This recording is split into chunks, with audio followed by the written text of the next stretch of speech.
My name is Iris, and I have lived in this lighthouse for 30 years. The lighthouse stands on the loneliest headland by the sea. It has a white tower body and a crimson top. Exactly 365 steps, all worn smooth and shiny. Every night I climb up, polish the lens, and switch on the lamp. Its beam stretches out over the ocean, guiding ships back home. The light does not belong to me, yet I am the one who lights it. For 30 years I tended the lighthouse alongside my husband Tom. He was the official lighthouse keeper, while I was merely known as Tom's wife.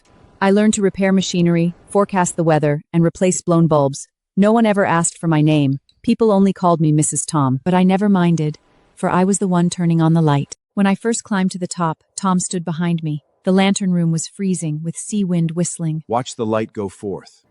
I flipped the switch, and a beam sliced through the dark like a drawn sword. I wept. I knew from that moment on, I had become part of the light. 3 months ago, Tom retired. It's time for us to live for ourselves. What about the lighthouse? Someone else will take over. He lied to me, though I did not know it then. I trusted him blindly. Life after his retirement was far from peaceful. Tom took calls every single day, speaking in hushed, secretive tones as if hiding every word from me. What are you busy with? Handle retirement procedures. Then one day, a man in a tailored suit showed up at the foot of the lighthouse. That afternoon I laid Keelp out to dry on the stone steps below the tower. Strong coastal wind whipped the seaweed into fluttering shapes like black banners. The man stepped out of a black sedan, his leather shoes crunching across gravel. He glanced up toward the tower top, squinting against bright sunlight, then looked down at me. Ma'am, this lighthouse is scheduled for demolition next month. What? I thought I'd misheard, certain the heavy wind had carried his words away. A property developer has purchased this land to build a resort. He pulled out a legal document, unwirling it to point at dense fine print. The lighthouse blocks ocean views and must be torn down. Who sold it? Yet I knew he caught every word. Your husband, Mr. Tom. The contract is signed, and the deposit has been paid. I did not utter a single word that evening. I cooked fish soup for supper. He sat across from me, taking only 2 sips before setting his bowl aside. His lips parted repeatedly as if to speak, yet he swallowed every unspoken word, and I pretended not to notice. After dinner, I cleared the table, washed dishes, and wiped the stove, going through the same routines. I'd followed for 30 years, though the kitchen air had turned frigid as frozen ice. I pulled on my coat and climbed the lighthouse stairs. I flipped the switch, and the beam burst forth to illuminate the sea, piercing glass and mist towards unseen horizons. Ships would spot the glow, unaware this might be its final night. I stayed put, sitting with my back against the lens frame and knees drawn to my chest. 30 years, 10,950 nights. Every single night I lit this lamp. I descended the tower the next morning. Harsh sunlight blinded me as I stood below, staring up at the crimson roof blazing like a torch against blue skies. I walked in the kitchen to find Tom seated with an untouched mug of cold coffee crusted with a thin film on top. How much money? What? How much did you sell the lighthouse for? 1 million. 1 million for 30 years. 30 years tending this lighthouse, sold away for a single million. Iris, we're growing old. This money will fund our retirement. This lighthouse is mine. It does not belong to you. It's state property. I only held usage rights. But I am the one who lights its lamp. I've always known that. But light cannot put food on the table. We have no pension or savings as we age, and this million is our only security. We cannot survive on nothing but a beam of light. So you sold it? Sold my light? I was only thinking of us. For us? You never once asked for my opinion. 30 years sharing your bed, your meals in this lighthouse, yet you made this life-altering choice entirely without consulting me. Am I nothing more than your possession, an ordinary kitchen utensil?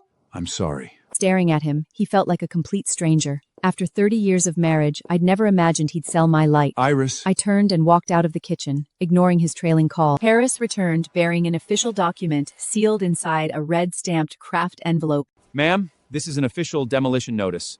You have 30 days to vacate the premises. I'm not leaving. You hold no deed of ownership. Legally, you have no authority. Then who holds the right to light its lamp? He paused, confused. Pardon? Who gets to light the lighthouse? The developer or you? I won't leave. You'll have to tear this lighthouse down over my dead body. You'll regret this.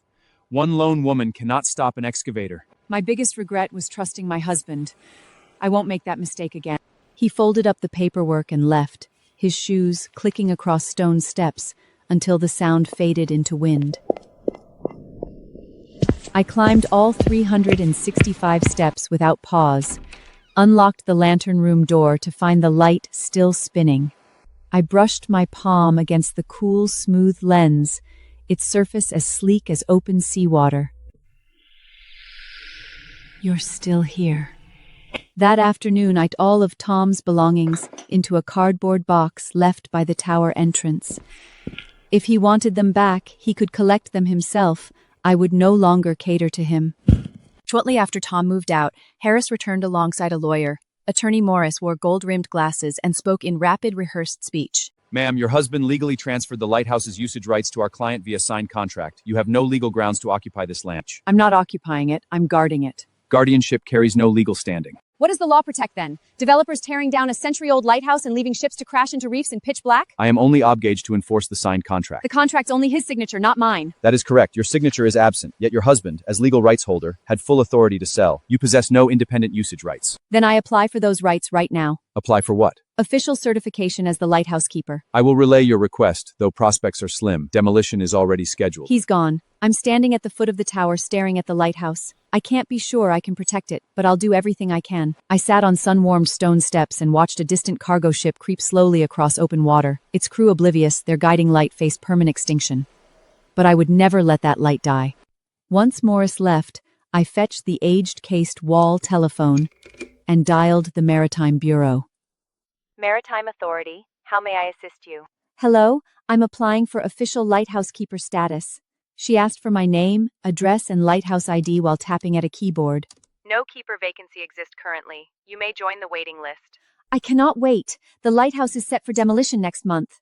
You must contact local municipal government. We lack jurisdiction over private development. Isn't safeguarding navigational aids part of your department's duty? It is, but this lighthouse has been transferred out of our regulatory control. I hung up the phone with a dull thud as the receiver clicked into place. A sudden plan bloomed in my mind. I had no money, lawyers, or political influence, but I had a visible, shining light seen by countless strangers. I took out my phone, I pointed the camera at the light in the room and took a picture. I posted the picture to my social media page. My caption was brief. After posting, I set my phone aside and stared out over the sea with no expectation of results. Yet when I unlocked my phone the next dawn, I froze in shock. Likes, shares, and comments spiked endlessly on screen, scrolling far beyond what I could read with repeated swipes. The post had been shared thousands of times. I visited this lighthouse as a child with my father. Its lights saved his fishing boat. I'm a maritime student, core to our curriculum. How can we stop demolition? Is there anything we can do to help? Again, typing rapid-fire replies, one comment at a time. Some people commented, people need to speak up for this place. I replied, I'm already speaking out. Some people also said, your voice alone isn't enough. I replied, then stand with me. After replying, I glanced out to sea to spot a small white-hulled fishing boat with blue tum heading straight for the lighthouse. Not out to fish, but purpose-bound toward the shore. I suspected its skipper was scrolling my post, one among hundreds who'd reached out online. I waved toward the distant craft, unsure if my gesture could be seen across the waves. Harris returned the following day with a sour expression.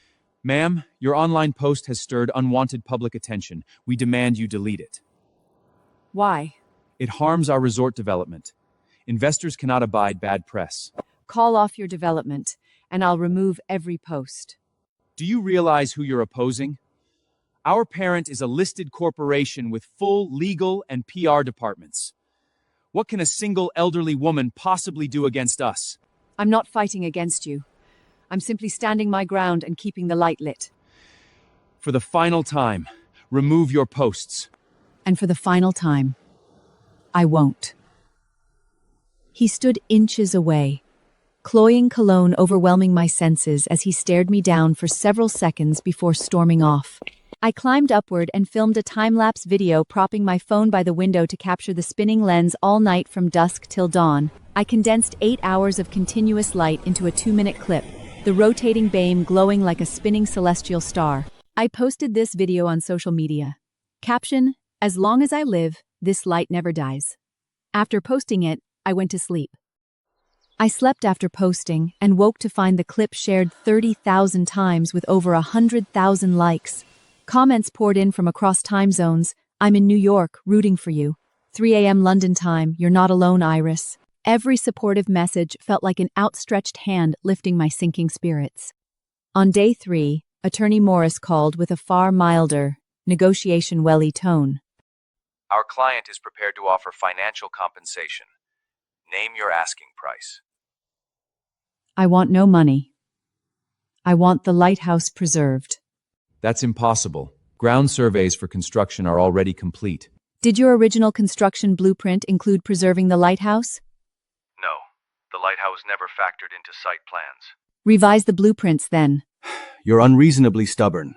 I'm not stubborn, I'm standing for what is right. Light cannot be traded for cash. It guides ships and comforts lost souls, but money has no glow of its own. There was a long period of silence on the other end of the phone. I could hear his breathing, as if he was pondering whether to continue speaking. Finally, he said, I'll pass your request to the development team, though success remains unlikely. Let them see exactly what unlikely looks like then. After hanging up, I watched a nearby fishing boat haul in glistening silver catch, its skipper glancing brief toward the lighthouse before returning to work. Unaware, I fought to save his guiding beacon. It did not matter. All he needed to know was the light still burned bright. On day 4, local newspaper reporter Emily arrived with a ponytail and a canvas backpack. Miss Iris, how long have you guarded this lighthouse alone? 30 years solo, 40 total, counting my husband's tenure alongside mine. What became of your husband? He left. Why? He sold the lighthouse to developers. The lighthouse means so much to you, yet your husband has done such a thing. Do you hate him? I did once, but hatred is draining. I have far more important battles ahead. What matters most? Keeping the lamp burning.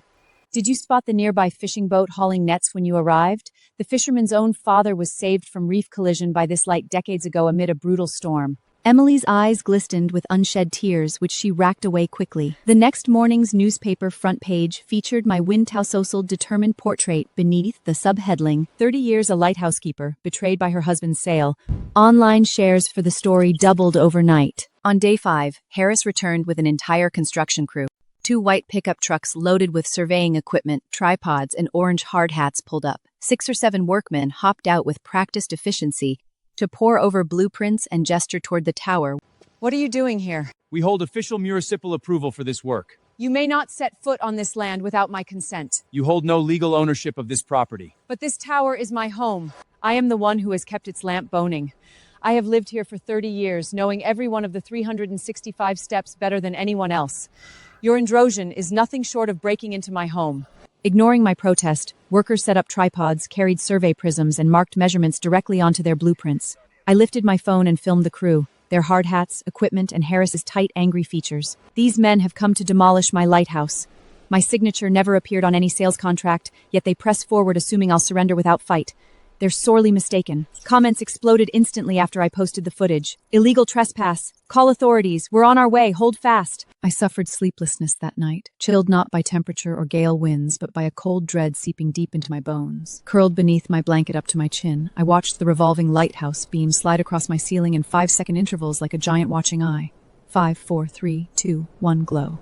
I counted its rotations through the entire night. At 4 a.m. I rose and climbed to the freezing lantern room, my breath fogging visibly in frigid air as I rested my palm against the lens beside me. You won't go out, I murmured to the lamp and to myself. I unlocked my phone to discover an online petition launched by supporters titled, Save the Century-Old Lighthouse, Protect Iris's Light. I opened the link to watch signatures climb rapidly, 1,000, 2,000, 3,000, dozens more added with every refresh. I added my own signature simply as Iris. No surname needed within this lighthouse's bounds. By sunrise, over 5,000 signatures had been collected. By day 6, signatures topped 20,000, prompting Morris's return with a thicker, gold-embossed revised offer contract. Our client raises our compensation to $2 million. Signed to vacate the premises. I refused to touch the crisp, fresh inked document printed with the developer's Golden Sun corporate logo. $2 million to purchase 30 years of burning light? This sum funds comfortable city apartment living for your remaining years. No more grueling daily stair climbs. I don't need wealth. I need this light to keep shining. Money cannot emit light. You cannot defeat a team with top-tier legal counsel, government permits, and unlimited capital. What resources do you possess? I have the light. He studied me with unspoken words left unsaid, then set the contract down on the table. Leave the offer here. Sign whenever you change your mind. I will never sign. I honestly admire your resolve, Miss Iris, yet admiration cannot pay your bills. Light doesn't feed bodies, but it sustains lives. With that, he departed. I filed the unsigned contract in a drawer. On day 7, supporters launched the viral online campaign #ProtectIrisLighthouse. The tag quickly topped local trending lists. Artists shared watercolor, oil, and pencil illustrations of our white and crimson lighthouse. Poets knelled verses pleading for its survival, and creators edited short documentaries blending historic tower photos with my posted footage set to soft background music. Comments flooded in. We stand united with Iris. I live far away but speak out for her cause. We'll camp beside the lighthouse this weekend to keep her company. I was no longer fighting alone. By day 8, the first camping tent appeared at the tower's base. From above, I spotted a tiny shell-like blue tent with a lone figure inside lit by phone screen glow, beside a handwritten flag reading "Save Our Lighthouse." I called down. Who are you? A bespectacled young man waved upward with a warm grin. I came to stand with you. Do you know me? Never met you, but I saw your online posts. I watched him from above as wind blew hair into my eyes, which I left untouched to hide welling tears. Still, I cried. On day 9, one tent multiplied into 5, then 12 overnight. Crowds swelled with university students, elderly retirees, and young families spreading blankets and folding chairs while clutching wind-flapping protest signs they refused to stow away. I descended to stand among them. Who are all of you? Answered a pindle-tailed girl in red hoodie with dimpled cheeks. We are your light. I don't need extra light. I need the lighthouse saved. What you need is support, and we've come to give it. Standing surrounded, my throat tightened with emotion. After 30 solitary years tending the lamp alone, strangers now stood to light hope beside me. Aren't you all cold out here? We are, but every shiver is worthwhile. What's your name? Lily, Thank you, Lily. you're far lovelier in person than your newspaper photo, Iris. Her sweet compliment pulled my first genuine smile in days. Harris arrived on day 10 to find crowds and clustered tents, his face darkening with rage. What is this? My support network. This constitutes an illegal gathering. I've contacted law enforcement. It's peaceful free assembly protected by legal statute. Mark my words. He turned and walked away, took out his phone, and went a short distance away to make a call. I couldn't hear what he was saying, but I saw him gesturing wildly, very agitated, as if he wanted to crush the phone. Then he hung up, his face even more pale. He returned with slower footsteps, and the conflicted gaze mixing anger, resentment, and reluctant respect. You'll live to regret this. You've repeated that threat many times, yet regret has never crossed my mind. He didn't say anything more, turned around and left. On day 11, a full news crew arrived with a live broadcast van topped by satellite equipment. Reporters fixed hair before cameras. The polished female anchor in overcoat reported to live nationwide viewers. We stand at Iris's century-old lighthouse slated for demolition, whose lone keeper refuses evacuation 30 days after her husband sold the property to developers. The live feed aired across the entire country. Harris called that evening, sounding cornered and defeated. Iris, the headquarters is considering pulling investment, but they need to see the public backlash cool down. Can you disperse those camping crowds? No, Will you remove your online posts? absolutely not. Do you realize what you're forcing our company into? Forcing you to make ethical choices. Heavy, labored breathing filled the line during a lengthy pause before he replied. I'll consult corporate once more. After hanging up, I heard someone outside calling my name. I walked out of the bedroom and saw the college students holding up their phones, the screens glowing, displaying the live stream. 500,000 viewers are following your fight right now, Iris! 500,000 watching eyes. I suddenly realized I wasn't alone. 500,000 eyes were on me, each and every one lighting a light for me. Day 12 brought a formal call from a middle-aged senior Maritime Bureau official with steady bureaucratic diction, instead of the original young receptionist. Ms. Iris, your case has come to our attention. We launch a reassessment of this 1923 historic lighthouse preservation status, previously overlooked for limited technical merit, now prioritized due to massive public advocacy and your tireless guardianship. How long until a final ruling? Several weeks for expert review, legal protocol, and public notice postings. I don't have weeks. Demolition crews intend to start work next week. Will expedite proceedings, yet cannot guarantee instant results. I hung up disheartened. Weeks was far too long to wait. I resolved to stage one final desperate stand instead of surrender. I stayed awake all night in the lantern room, checking 12 neatly stored spare bulbs before repeatedly buffing the lens with soft cloth, until its surface was so flawless, no fingerprint lingered upon touch. Light refracted through the polished glass brighter than ever, glowing like a fallen celestial star anchored to Earth. On day 13, I posted online, "I will light the lighthouse tonight. If this is its final evening, everyone shall witness its last glow." Attached footage captured me unlocking the lantern room and filming the endlessly spinning lens beating like a tireless living heart. Comments flooded in instantly after the announcement went live. Midday in my US Taispon, tuning in faithfully. "We stand with you no matter what outcomes, Iris." I ignored all incoming messages, setting aside my phone to wait for nightfall inside the lantern room. As dusk fell, the sinking sun dyed skies fiery orange, spilling a ribbon of golden sunlight across open sea straight to the lighthouse foundation. I activated my live stream, titled, "Final Night of the Lonely Lighthouse." Propping my phone by the window to frame the glowing lens, I sat beside it and spoke to thousands watching. I don't know any of you, yet thank you for coming to witness my lamp. Live chat scrolled slowly at first before accelerating to unreadable speed. Viewer count climbed rapidly from 1,000 to 5,000, 20,000, 50,000 within 30 minutes and 100,000 by the hour's end. Chat lines covered nearly the entire screen, forcing me to mute half the scrolling text to view the lighthouse beam clearly. One seafarer penned a lengthy message. "I've sailed these waters 20 years, navigating solely by this lighthouse's glow, marking safe homecoming. A decade ago, dense storm fog cut visibility under 10 meters and nearly wrecked my vessel until this beam split mist to guide me clear of rocks. This isn't just a lamp, it's a lifeline." My hands trembled after reading his heartfelt story. A viewer shared, "My grandfather spent 40 years as a lighthouse keeper and passed away atop his tower with final words, 'Never let the light die, or sailors lose their way home.' His lighthouse was demolished years ago, and I refuse to watch history repeat itself here. Iris, you are never alone. We stand united with you." Tears spilled down my cheeks. After 30 years of holding back grief publicly, I cried before hundreds of thousands of online strangers. I swiped at tears with my knuckles in vain as they flowed too freely, eventually letting them fall unchecked. I'm sorry. I cannot hold back my tears. Chat flooded with reassuration. "No apologies needed. We're crying too. You're incredible, brave Iris." At 2 a.m., mid-broadcast, a fishing boat steered toward the lighthouse glow from far offshore. Its navigation lights blinked in patterned greeting as I lifted binoculars to spot the skipper waving upward from the bow, a gesture I returned from the lantern room. Your light is visible from my deck, where my young son sails beside me. I sleep soundly knowing your lamp guards his safe return home. Thank you, Iris." By 3 a.m., an elderly woman with the newly made flower profile account left a heartfelt note. "My late husband was a fisherman who always remarked, 'The light still burns' upon returning from sea. I never knew your name until now, yet thank you for lighting his safe path home through every voyage." By 4 a.m., live viewership hit 500,000.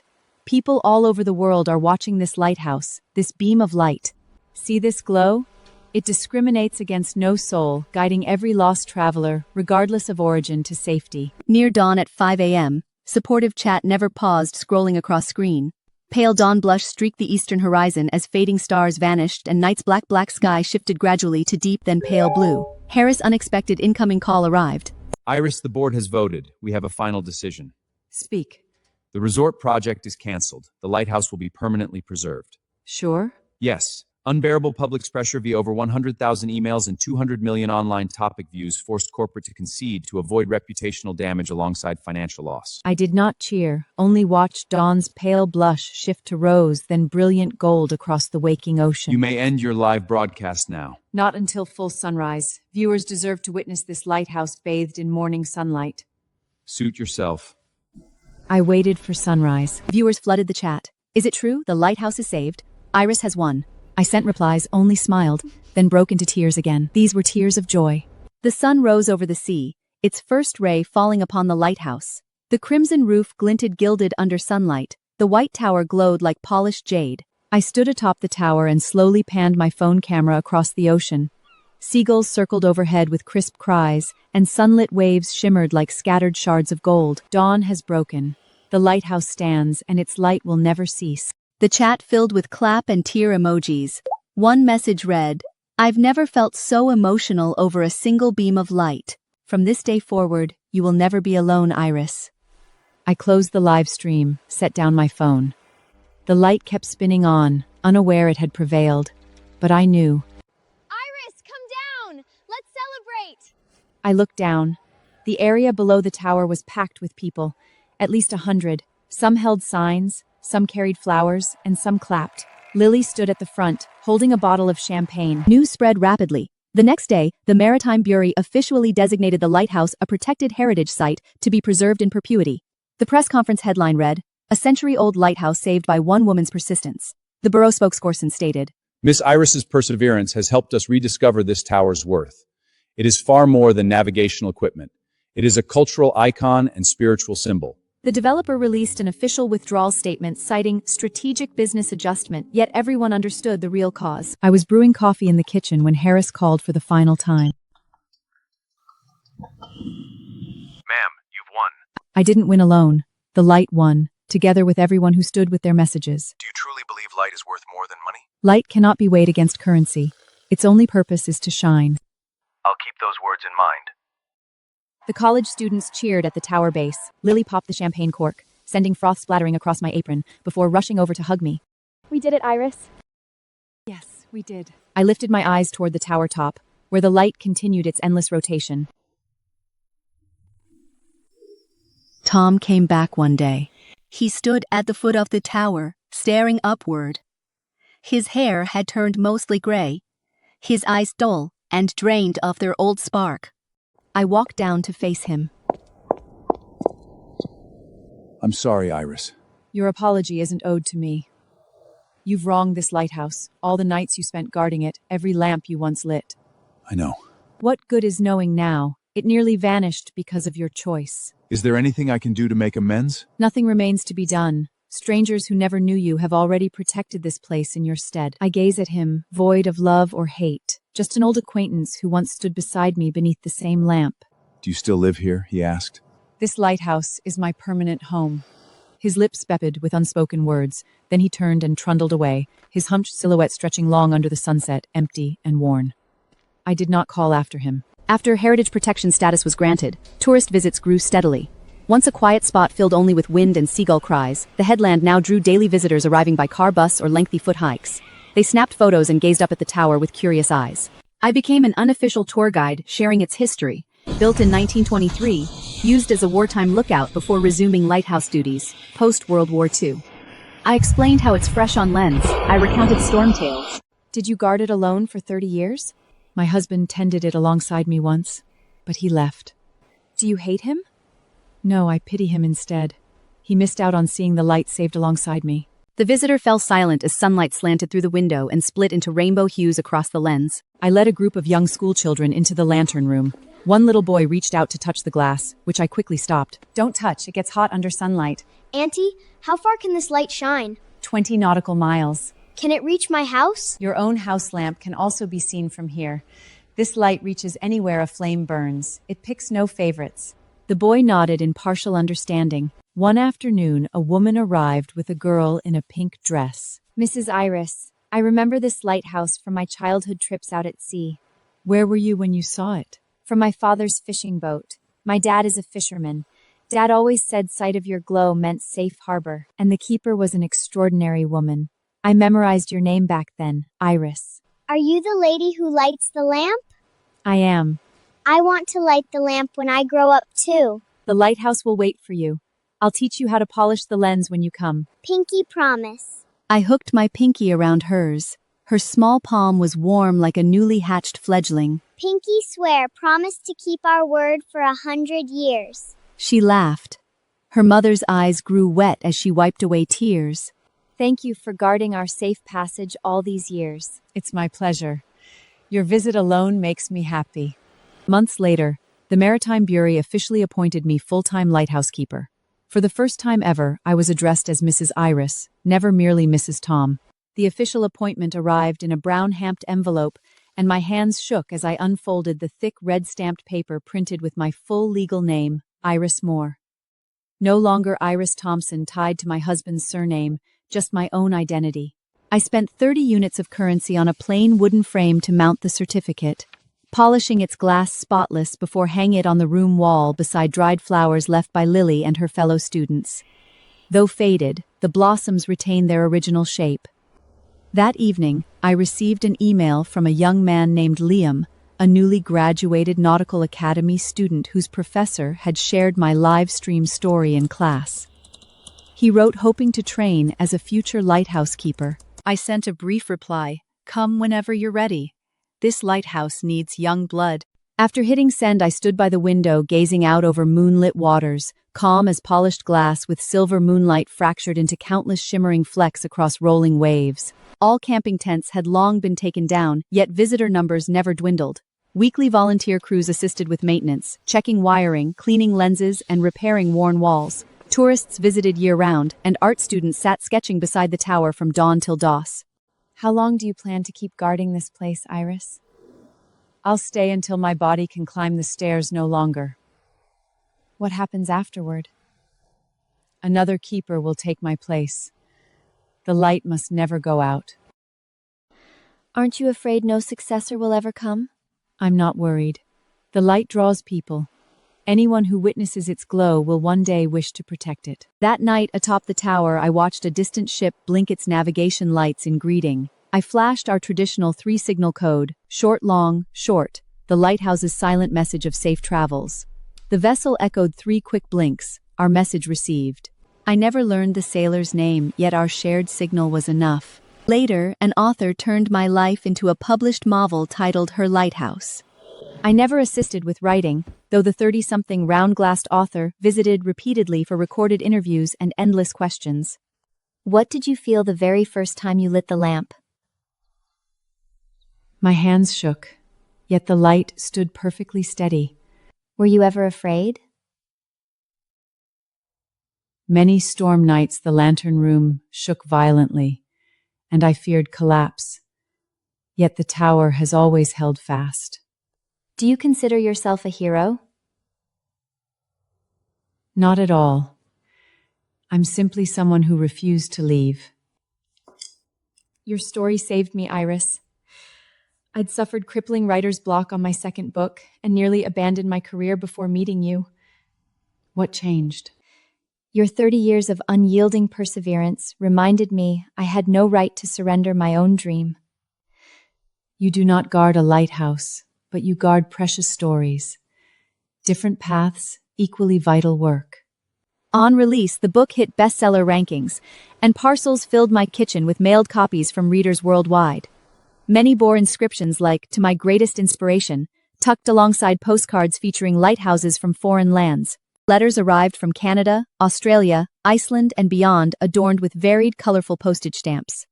One high school student wrote, "After reading your tale, I hope to guard something meaningful, yet I don't know where to start." I replied, "You need not protect a lighthouse. Stand fast to your beliefs, however small. Cherish your friends, chase your dreams, uphold your honesty. All of these are your own personal light." He wrote back promising to keep my words close. A separate letter arrived from newly graduated Lily, now an elementary school teacher in the city. "I teach young children reading and writing, and in doing so I light their inner lights. Your spirit stays within me, and I pass that warmth on to every student." I read her heartfelt note 3 times over. Tom fell seriously ill, and his neighbor phoned to inform me he'd been hospitalized, repeatedly muttering my name and requesting a visit. After 3 days of hesitation, I made the trip into town. The white hospital building reeked of antiseptic down long hallways. A nurse escorted me into his ward, and I caught sight of him the instant the door swung open. He lay gone in bed with sunken cheeks and protruding cheekbones, an IV line fixed to his hand. Do you still hate me, Iris? I told you before, hatred is long gone. Can you find it in your heart to forgive me? Forgive selling the lighthouse? It never belonged solely to me, but to the sea, to fishermen's families, to all the nights you once stood watch. I wish to see the lighthouse light once more. Which light? It's too far from this hospital to see. I can see it behind my closed eyes. His thin lids shut, eyeballs shifting faintly beneath skin. There it is, burning just as bright as ever. A faint smile tugged at the corner of his mouth. I did not stay by his bedside, not out of resentment, but because our shared path had ended long before, never to resume. Iris, I've always known you were the true heart behind that light. From our very first climb to the lantern room, I understood you deserved this lighthouse far more than I ever could, yet I lacked the courage to admit it. What good is your awareness after you sold it away? I carry regret. Regret comes far too late. Still the light persists, unaffected by your remorse. Its only purpose is to keep shining. I paused in the doorway, glancing back. I stepped out into the long, brightly lit corridor, my footsteps echoing in steady rhythm, mopping the lighthouse revolving beam. I glanced back as elevator doors slid shut, his ward door now closed, unsure if his gaze lingered after me. I stepped inside, and the doors sealed behind me. Tom's neighbor rang to inform me of his peaceful passing in his sleep, with a faint smile resting on his face.